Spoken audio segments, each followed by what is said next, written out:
Il a tout vu, tout entendu, tout retenu, aucun petit mot ne lui a échappé. Laurent Guimier, bonjour Laurent. Bonjour Bruce. Tout est dit en 180 secondes chrono, le zapping politique de ces dernières heures. L'équipe du futur candidat Sarkozy se déchaîne encore ce matin sur la réforme du quotient familial annoncée par François Hollande. Ah bah oui, la mise au point du candidat et de ses lieutenants hier soir n'a pas du tout calmé la cellule riposte de la majorité dont on parlait tout à l'heure. Elle tourne à plein régime depuis 1 heure sur toutes les télés et les radios.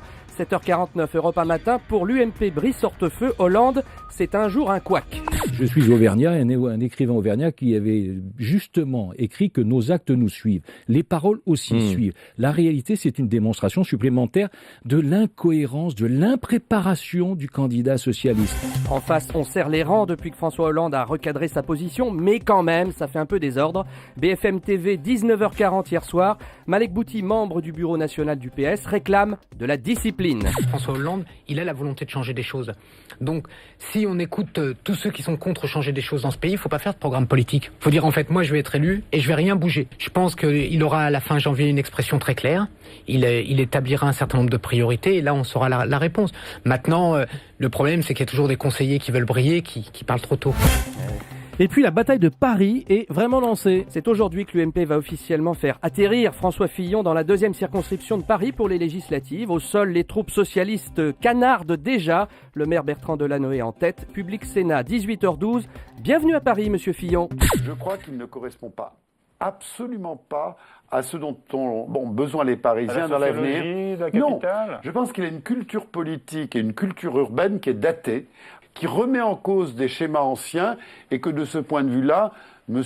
Fillon est assez décalé par rapport, y compris à une partie de l'électorat de droite parisien. Alors le Fouquet's n'est pas dans la 2e circonscription. Vous savez, le Fouquet's, c'est ce restaurant chic où Nicolas Sarkozy avait fêté sa victoire en 2007, ce qui lui a été beaucoup reproché d'ailleurs.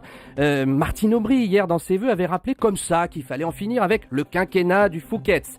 RFI, 19h59 hier soir, l'ancien ministre Christian Estrosi en a marre qu'on reparle toujours du Fouquet's. C'est indigne de pouvoir reprocher au président de la République d'être allé dans une brasserie populaire des Champs-Élysées ce soir-là. Voilà le Fouquet's, brasserie populaire, ce sera le mot de la fin. Mais non, mais je vous pose la question, lequel d'entre vous n'y est pas allé? Bah ouais, c'est génial. Alors celle-là, elle nous avait échappé. Ah bah complètement. À la brasserie populaire. Bah voilà, on va tous à la brasserie populaire. Un petit rad sur les Champs-Élysées. Allez, dans l'agenda de la campagne ce soir, Eva Joly qui fait la fête au Bataclan à Paris, peut-être pour se changer les idées après les soucis qu'on a évoqués dans le journal de 8h. Alors je ne sais pas si on va entendre ça.